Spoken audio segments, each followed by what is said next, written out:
Park Estate was not just a house, it was a machine. $1 billion and glass and steel masterpiece of secrets. And for 3 years, I was the one who made sure the gears never ground to a halt. I wasn't just staff. I was the silence in the hallways. I was the reason his tea was exactly 80 degrees every morning. I was the reason the FBI could bug the phones for a year and find nothing but grocery lists. I knew every floorboard that creaked and every skeleton in the closet.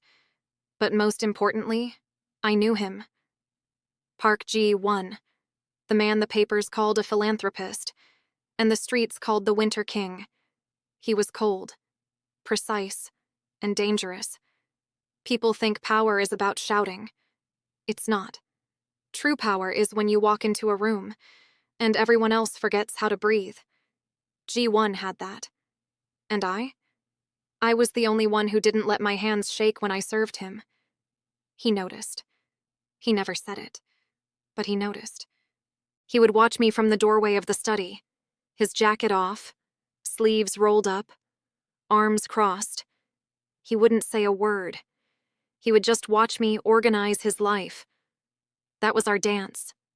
No touch, no whispers. Just a tension so thick it felt like physical heat. But then, she arrived. Choi Min-ji. She didn't come alone. She came with his mother, and the weight of 1,000 years of Korean tradition. She came to take my place, not as the one who runs the house, but as the one who owns the man. The most dangerous mistake people make is assuming that a quiet person is a weak one. I watched her from the top of the stairs. She looked up, and for a split second, our eyes locked. She didn't see a woman. She saw a servant. She saw a tool. I saw a girl playing with fire in a house full of gasoline. That night, the house felt different. The air was heavy. G1 came to the kitchen at 2 a.m. I was polishing the silver, the rhythm keeping my mind steady. He stood there, watching the moonlight hit the knives. "She is staying for a month," he said. His voice was like gravel and velvet. "I know," I replied. I didn't look up. "My mother wants this marriage, Amara." I stopped. The silver cloth felt like lead in my hand. "And what do you want, G1? The silence stretched. 5 seconds. 10. He took a step closer. I could smell his cologne, wood smoke, and expensive whiskey. He leaned down, his breath ghosting against my ear. "I want the only thing in this house that I cannot buy." My heart hammered against my ribs. I looked up at him. His eyes weren't cold anymore. They were burning. But before he could speak, a floorboard creaked in the hallway. We snapped apart. Min-ji was standing in the shadows, watching us. She didn't look angry. She looked clinical, like she was deciding exactly how to discard a piece of trash. "G1, she purred, stepping into the light. "Your mother is looking for you." He looked at me one last time, a silent warning in his gaze, and left. Min-ji didn't follow him. She walked over to me, slowly. She picked up one of the polished knives and ran her thumb along the edge. "It's a beautiful house, Amara," she whispered, "but every system needs an upgrade eventually." She leaned in, her voice a poisoned needle. "And you are obsolete." She dropped the knife. It clattered on the marble floor, the sound echoing like a gunshot. I didn't flinch. I just looked at the blade. "A system only works if you understand how to keep it from breaking you," I said. She laughed and walked away. I stood there, alone in the dark. I didn't know it yet, but the FBI was already at the gates, and Min-ji had just handed them the keys. The next morning, the sun rose over the estate like a witness to a crime. Everything looked perfect on the surface. The gardens were manicured, the coffee was brewing, the staff moved like ghosts. But the air in the breakfast room was sharp enough to draw blood. Madame Park sat at the head of the table. She was 70 years of age, but she sat straighter than a soldier. Across from her was Min-ji. She was dressed in white silk, looking like an angel while she planned a massacre. I moved around the table, pouring tea, invisible as always, until Madame Park set her cup down with a deliberate click. "Amara," she said. I stopped. She rarely used my name. "The accounts for the household. I want them moved to Minji's office by noon." I felt the shift in the room immediately. Those accounts weren't just about groceries and light bills. They were the map of G1's private world, the offshore transfers, the payments to men who didn't exist, the safety of the empire. "Madam," I said, my voice calm. "The master's private ledgers are kept under his personal seal." Min-ji smiled, a slow, honey-thick expression. "I am family now, Amara. There are no secrets from me." I looked at G1. He was sitting at the other end of the table, reading a file. He hadn't looked up once. He hadn't defended me. Power doesn't protect you. It changes what can hurt you. I realized then that in this world, silence was a weapon, and G1 was letting them use it against me. "As you wish," I whispered. I walked toward the study, my heels clicking against the cold stone, but I wasn't going to just hand over the keys. I spent the next hour in the dark of the office, my fingers flying over the keyboard. I knew the FBI was watching the digital traffic. I knew that one wrong move would trigger an alert in a basement in DC. I moved the sensitive files into a ghost partition. I left Min-ji the surface-level fluff, the kind of data that looks important but says nothing. I was finishing the transfer when the door clicked shut. I didn't have to look up to know who it was. The scent of wood smoke filled the room. "You're playing a dangerous game, Amara," G1 said. He was standing right behind my chair. I could feel the heat radiating from his body. "I'm doing the job you hired me to do," I replied, my heart thudding. "I told you. I fix problems before they happen." He leaned over, his hands gripping the edge of the desk, trapping me between his arms. "Min-ji is not a problem you can fix with a ledger." He turned my chair around so I had to face him. His eyes were dark, hooded, searching mine. "She has friends in high places, Amara, the kind of friends who wear badges." I didn't flinch.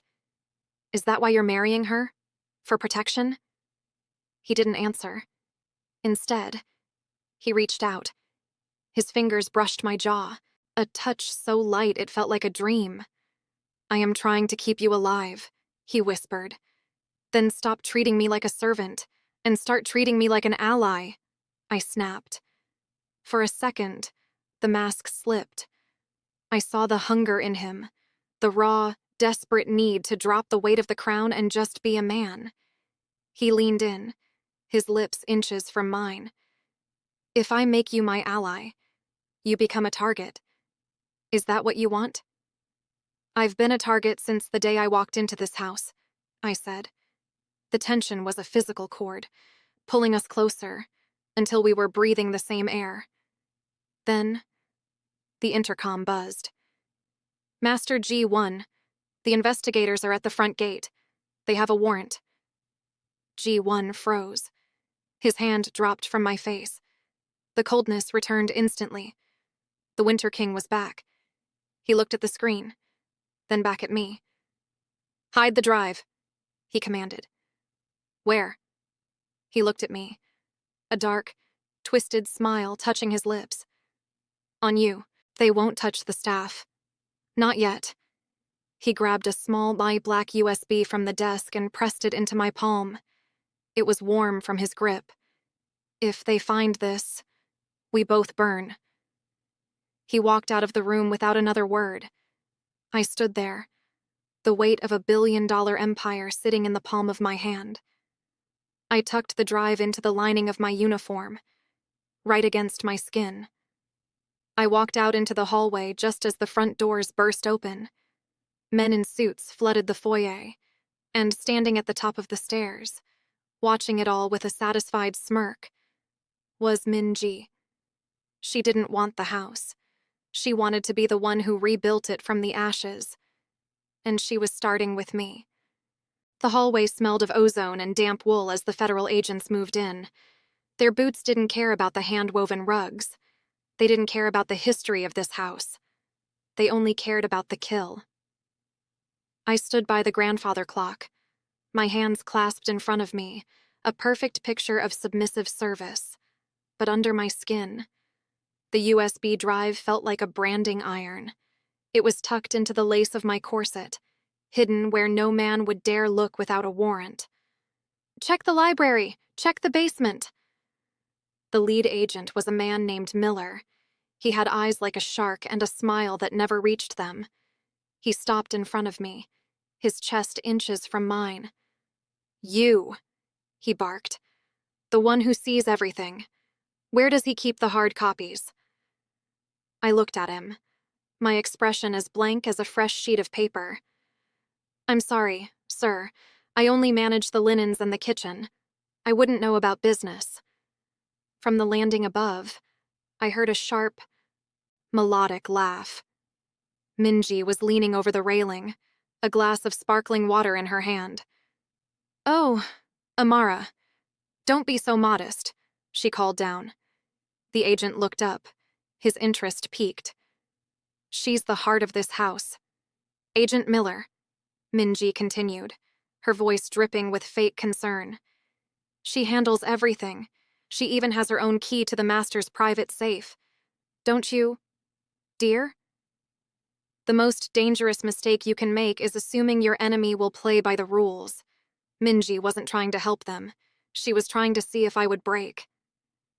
Agent Miller turned back to me, his eyes narrowing. "Is that so? Hand over the key." "I don't have it on me, sir. It's in the staff quarters." "Go get it, now. And you—" He pointed to a female agent. "Follow her. Make sure she doesn't flush anything."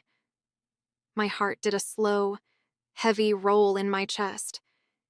If she searched me, it was over. I turned and walked toward the back stairs, the female agent's footsteps echoing right behind me. I could feel her eyes on the back of my neck. We reached the small, cramped hallway of the servants' wing. I opened my door. The room was tiny, neat, and smelled of lavender. "Turn around," the woman said. "Arms up."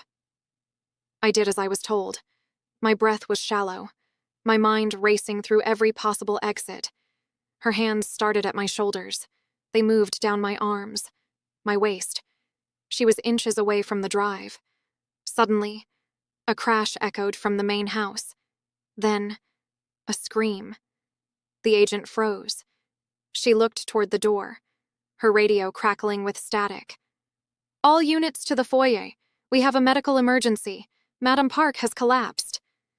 The agent didn't hesitate. She shoved me aside and sprinted back toward the main house. I didn't move for 3 seconds. I knew Madame Park. She didn't collapse. She was a woman made of iron and spite. I realized then it was a distraction. I grabbed the key from my nightstand, but I didn't head for the foyer. I headed for Ji-won's study through the servants' passage. I slipped inside the dark room.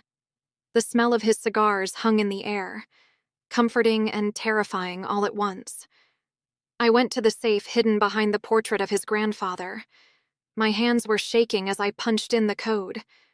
The door clicked open. Inside, there wasn't money. There was a single, leather-bound notebook. I grabbed it, but as I turned to leave, the lights flickered on. Ji-won was standing by the desk. He looked tired, old, but his eyes were fixed on the notebook in my hand. "You shouldn't be here. Amara." "Your mother," I started.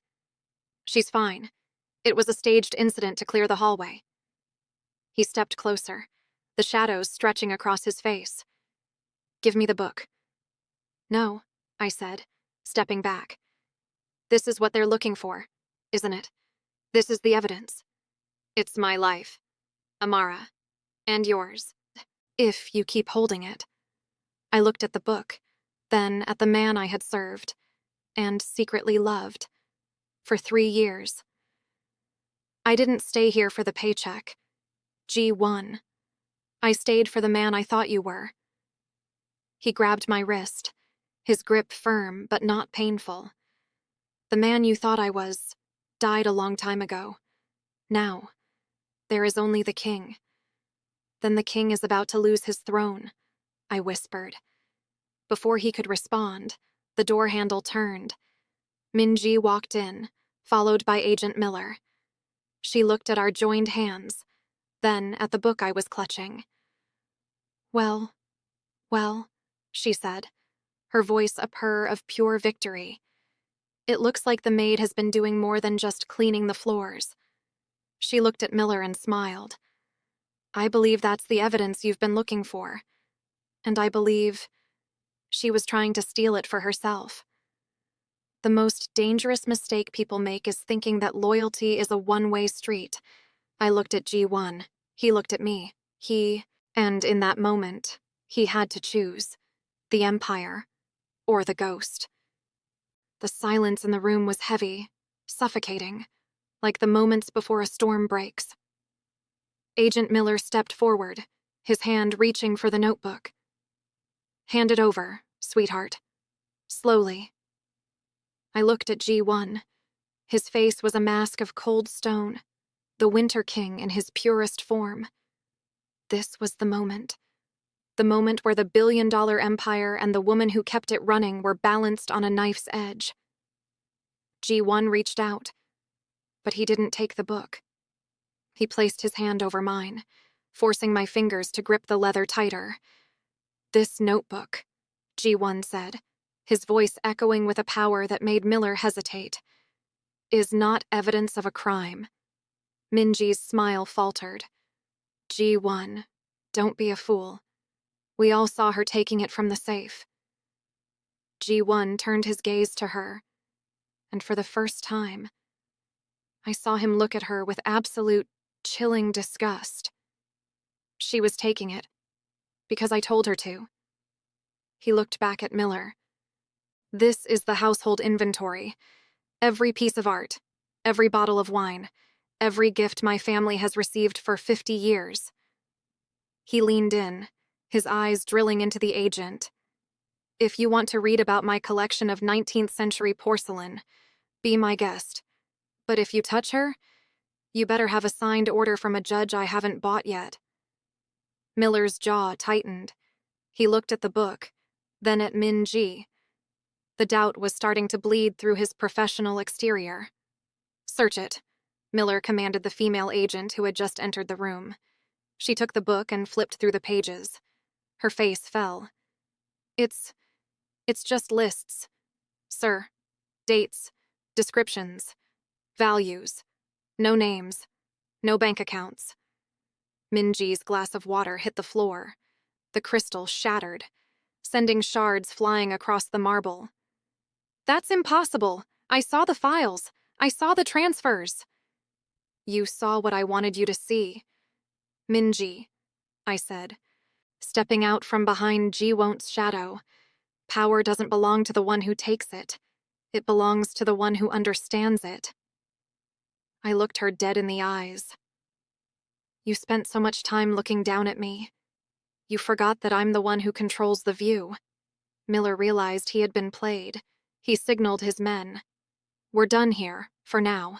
But G1, don't think this is over. It's never over, Agent Miller.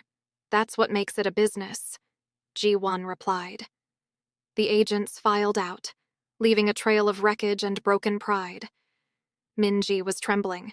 Her silk dress seemed too thin for the coldness that was now radiating from G1. You lied to me, she hissed at him. No, Minji, he said, walking toward her. I let you believe your own lies. There's a difference. He stopped inches from her face. Pack your bags. My mother will be informed that the engagement is off. You're a liability I can no longer afford. You can't do this. My family.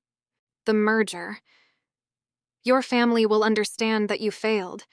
And in our world, failure is the only sin that isn't forgiven. She looked at me, her eyes burning with a hatred so deep it felt like a physical weight. But she saw something in my expression that stopped her from speaking. She saw that I wasn't the maid anymore. She turned and fled the room, the sound of her sobbing lost in the vastness of the house.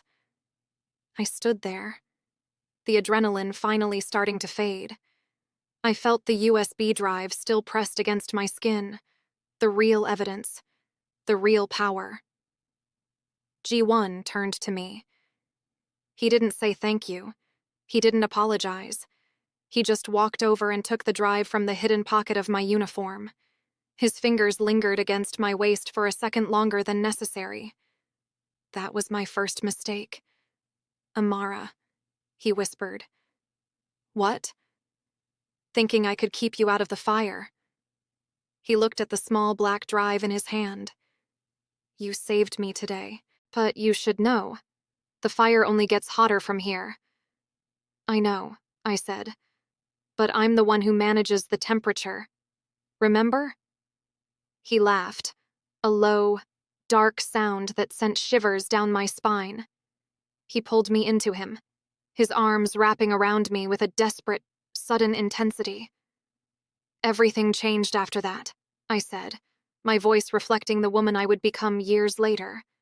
But as we stood there in the dark, I heard a faint, electronic beep.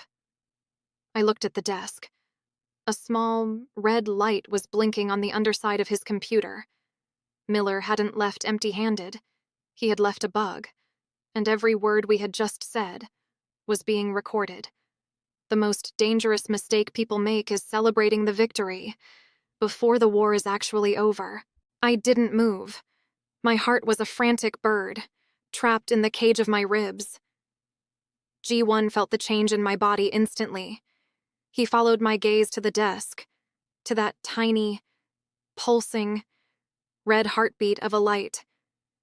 The FBI hadn't come for the book. They had come for the room. The most dangerous mistake you can make is thinking your enemy is stupid just because they lost the first round. Miller had used Minji as a distraction. He knew she would fail. He knew her loud, arrogant presence would draw all our attention, while someone else moved in the shadows. G1's grip on me didn't loosen. If anything, it tightened. He leaned his forehead against mine. His eyes closed for a brief second. Do not react, he whispered, his lips barely moving. He knew that if we panicked now, it was a confession. I'm tired.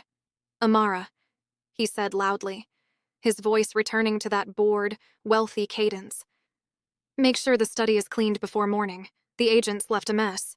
He pulled back, looking at me with a coldness that was meant for the microphone, but a fire that was meant for me. Yes, Master G1, I said, my voice steady. He walked out of the room, leaving me alone with the bug. I didn't rush to the desk. I didn't reach for the device. I picked up the broken glass from Minji's water, piece by piece. I moved with the systematic grace of a woman who had nothing to hide. I knew the rules of the game now. If they were listening, I had to give them a show. I started to hum, a soft, melancholy tune, and as I hummed, I moved toward the desk with my cleaning cloth. I reached underneath, feeling the cold plastic of the bug. I didn't pull it off. I took a piece of chewing gum from my pocket, and I pressed it over the tiny microphone hole. The audio would become a muffled, useless mess. But the connection wouldn't be broken. Miller would think the device was malfunctioning, or that I had simply moved a stack of papers over it. It bought us time, but not much. I finished the room and headed to the staff quarters. I didn't go to my room. I went to the basement, to the heavy, iron door of the wine cellar. G1 was already there. He was sitting on a crate, a bottle of 100-year-old whiskey open beside him. He looked up as I entered. "They have the house. Amara," he said. "Then we take the house back," I replied. He shook his head. "You don't understand. Miller didn't do this on his own. He had authorization from the board." The board. The council of the 5 families who controlled the billion-dollar flow of the underworld. My boss was being squeezed from both sides, the law and the lawless. They think I've become weak because I haven't married Minji. They think I'm compromised. He stood up, his presence filling the small, stone room. They want a head, Amara, and they don't care if it's mine or yours.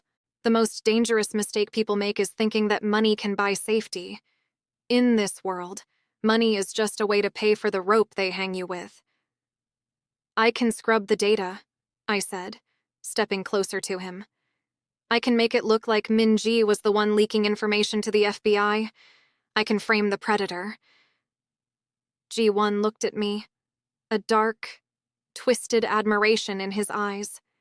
"You would do that? You would risk a federal prison sentence for me?" "I'm not doing it for you," I said, my voice dropping to a whisper. "I'm doing it for the system I built. No one breaks my house, not even the FBI." He reached out, his hand cupping the back of my neck. "You are the most terrifying woman I have ever met," he breathed. He kissed me then. It wasn't the soft, hesitant kiss of a dream. It was a collision. It was the taste of whiskey, and desperation, and the knowledge that tomorrow we might both be in handcuffs. I pulled back, gasping for air. "We have 4 hours before the sun comes up. 4 hours to rewrite the history of this family." "Then let's get to work," he said. We spent the night in that cold, stone cellar, 2 ghosts in a machine, fighting to survive. But as the first light of dawn touched the high windows of the estate, I saw something on the security monitor. A black SUV, unmarked. It wasn't Miller. It was the board's cleaner. A man who didn't carry a badge. He carried a silencer. And he wasn't going for the front door. He was headed straight for the servants' entrance. My entrance. Everything changed after that. And I didn't know yet that I was about to commit my first murder. The monitor was grainy, a flicker of gray and black in the dim cellar light.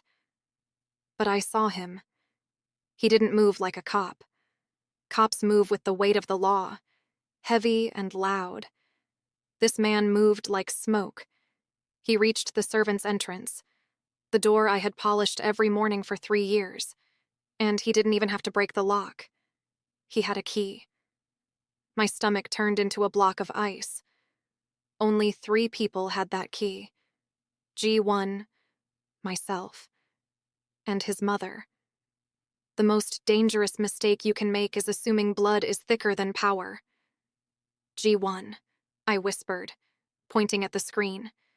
He looked. His jaw tightened so hard I heard the bone click. "Quan," he hissed. "Quan, the board's most loyal hound. If he was here, the sentence had already been passed. There would be no trial, no handcuffs, only a quiet disappearance in the middle of the night." "He's coming for me," I said. My voice was surprisingly steady. When you spend your life anticipating everyone's needs, you learn to anticipate your own death too. "No," G1 said, his eyes turning into 2 shards of black glass. "He's coming for us."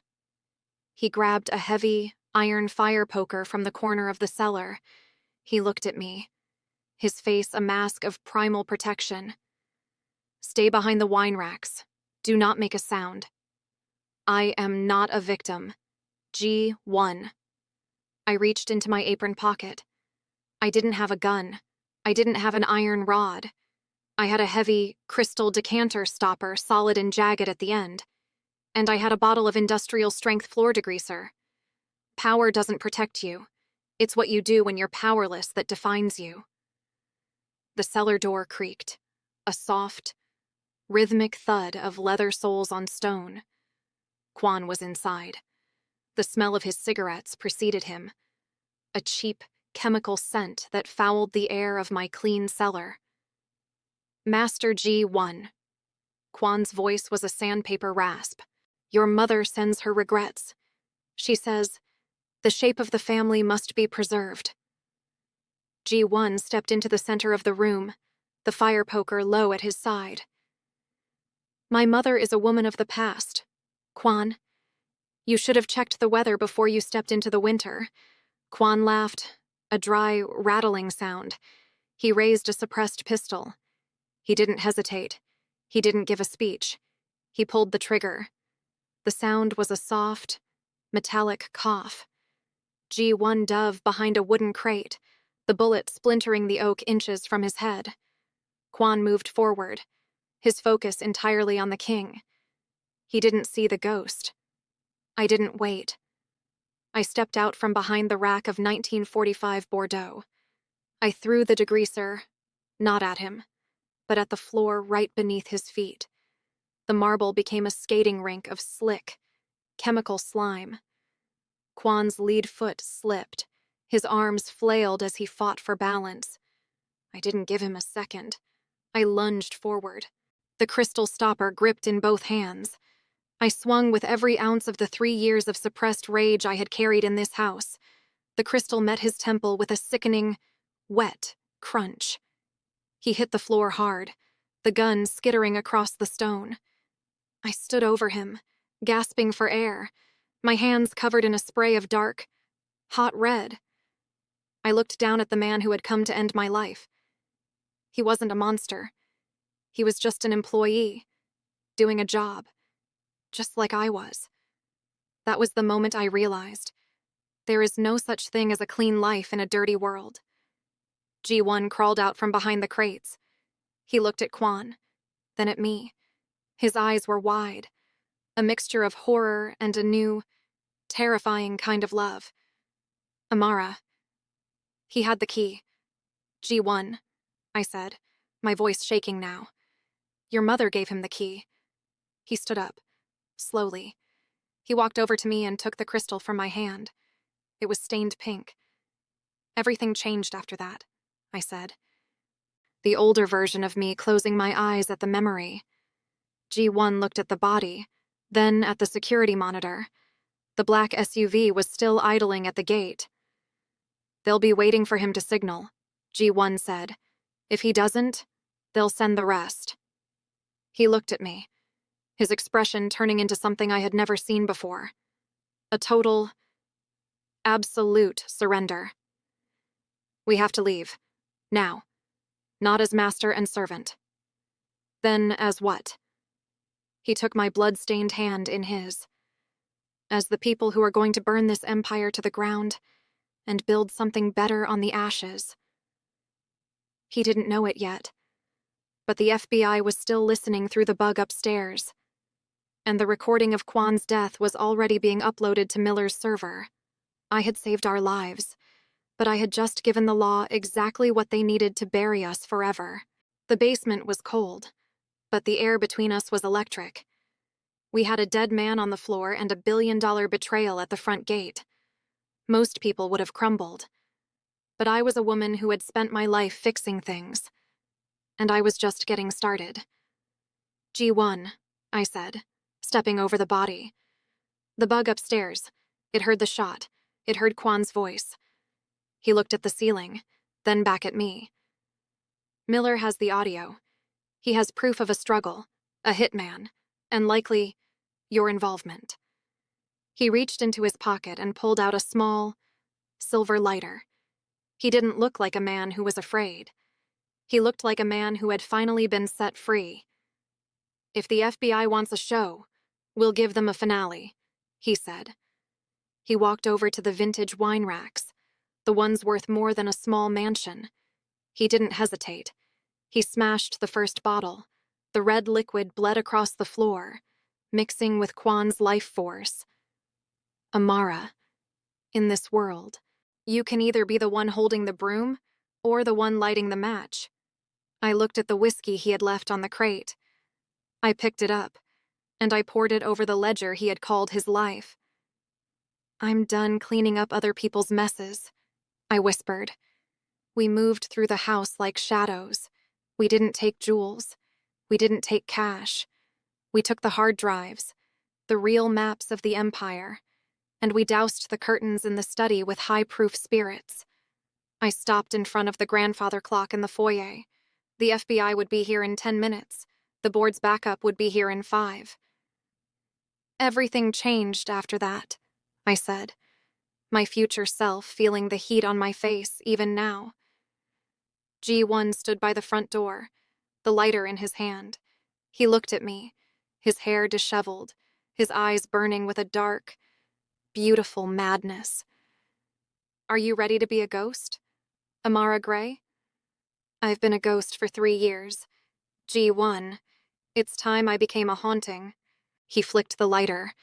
The flame was small, but in that dark foyer, it looked like a star. He dropped it onto the silk runner.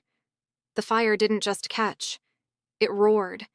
The history, the secrets, the porcelain debt. It all started to melt. We didn't run out the front door.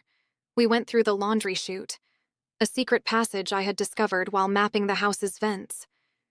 We emerged in the woods behind the estate just as the sirens began to wail. The sky was orange.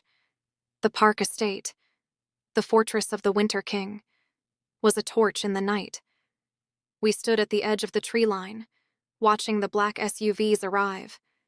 Miller's men, and the board's killers, meeting in the driveway. They wouldn't find a king.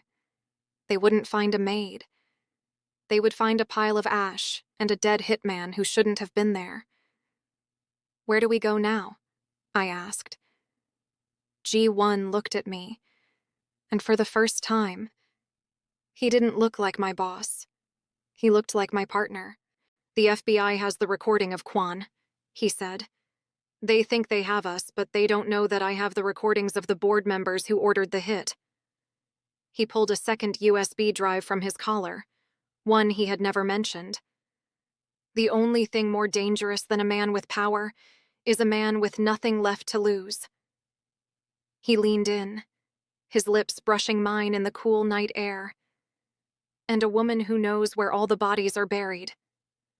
The most dangerous mistake people make, I whispered against his mouth, is assuming the story ends when the house burns down.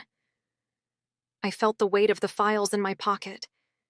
The FBI had the audio, but I had the bank accounts. I had the names. I had the leverage to bring down every family from New York to Seoul. We turned away from the fire and walked into the dark. But as we reached the hidden car, my phone buzzed.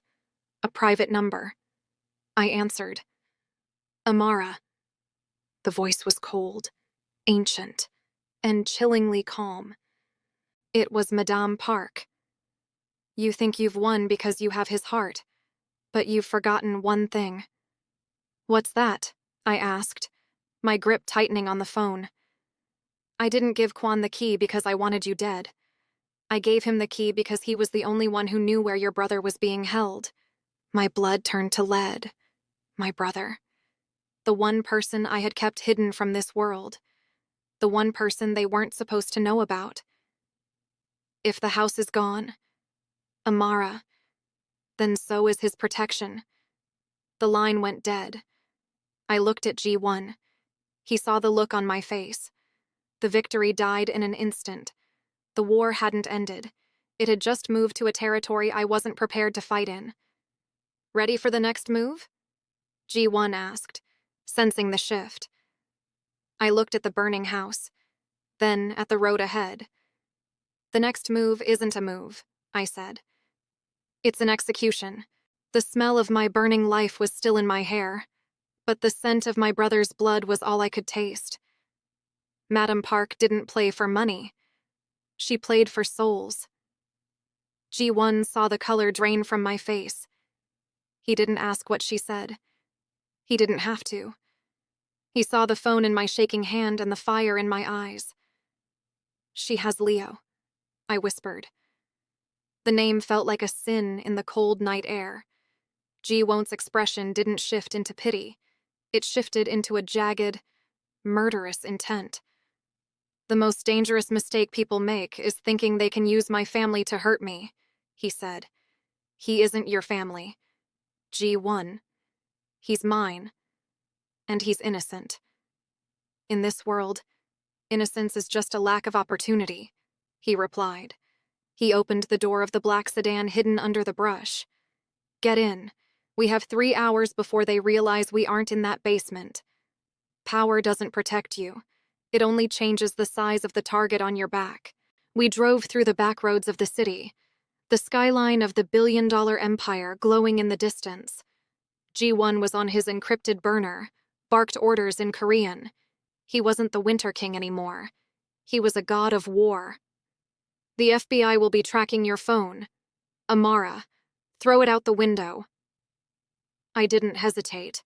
I watched the device bounce on the asphalt, taking the last of my normal life with it. "Where are they taking him?" "The docks, Section 4. It's where the board handles the cargo they don't want the world to see." We arrived at the waterfront as the fog was rolling in, thick and gray. The cranes looked like giant, skeletal monsters waiting to feed. G1 pulled a heavy case from the trunk. He handed me a sleek, black pistol. It felt cold. It felt final. "Have you ever used one?" "I've spent 3 years maintaining your collection." "G1, I know how it works." We moved through the shipping containers, the sound of the ocean hitting the pier like a steady heartbeat. Then, I saw her. Madame Park was sitting in a black leather chair in the middle of a cleared warehouse. She looked like a queen on a throne of rust, and beside her, tied to a chair, was Leo. He was bruised, scared, but alive. "Amara!" Madame Park called out, her voice echoing in the vast space. "You were always so good at organizing things. Why don't you organize your brother's release?" G1 stepped into the light first. "Mother, this is over." "It's only over when the blood is clean." G1. "She is a stain on our legacy." I stepped out from behind a container, the gun raised, my hands as steady as the day I first served his tea. "I am the legacy," I said, my voice cutting through the fog. "I am the one who knows the names of the banks. I am the one who has the recordings of the board." Madame Park laughed. "And you think that will save him?" "No," I said. "I think this will." I didn't point the gun at her. I pointed it at the fuel tank of the generator humming in the corner. "The most dangerous mistake you made was thinking I wanted to survive this." I pulled the trigger. The explosion wasn't as big as the house, but it was enough. The lights went out. The warehouse was plunged into a chaotic, screaming darkness. I didn't run for the door. I ran for my brother. I felt a hand grab my arm. G1. "I have him. Go, to the boat." The sound of gunfire filled the air. A rhythmic, metallic rain. I saw Madame Park's guards falling, silhouettes in the muzzle flashes. We reached the edge of the pier. The boat was waiting, the engines purring like a cat. I shoved Leo onto the deck. He was crying, gasping for breath. "Go with him! Stay down!" I yelled. I turned back to the warehouse. G1 was standing at the edge of the shadows, his coat fluttering in the wind. He looked at me, and I saw the life lesson I would never forget. Love isn't a feeling, it's a sacrifice you make every single day until the world stops asking. "G1, come on!" He shook his head. "They won't stop looking for the king, Amara, but they'll stop looking for a ghost." He threw me the USB drive, the one with the board's secrets. "Take care of the system," he whispered. He stepped back into the darkness just as a black SUV screeched onto the pier. No. But the boat was already moving, the pilot following his orders. I watched the dock get smaller, the figure of the man I loved disappearing into the fog and the fire. Everything changed after that. 10 years later, I sit in a house in a country that doesn't exist on most maps. Leo is safe. He thinks I was a hero. He doesn't know about the blood on the crystal stopper. I look at the screen in front of me. The Park Empire is gone, dismantled piece by the files I gave to the FBI. Madame Park died in a prison cell, alone with her tradition. But every morning, at exactly 8 o'clock, I pour a cup of tea, 80 degrees, and I wait for the floorboard to creak. Because the most dangerous mistake people make is thinking that once a story ends, the haunting stops. I look toward the doorway. A shadow stands there, a man with wood smoke in his scent and a crown made of ash. "You're late, G1, I whisper. The shadow smiles. I had a system to break. And in that moment, the Queen finally stopped waiting. She began to rule.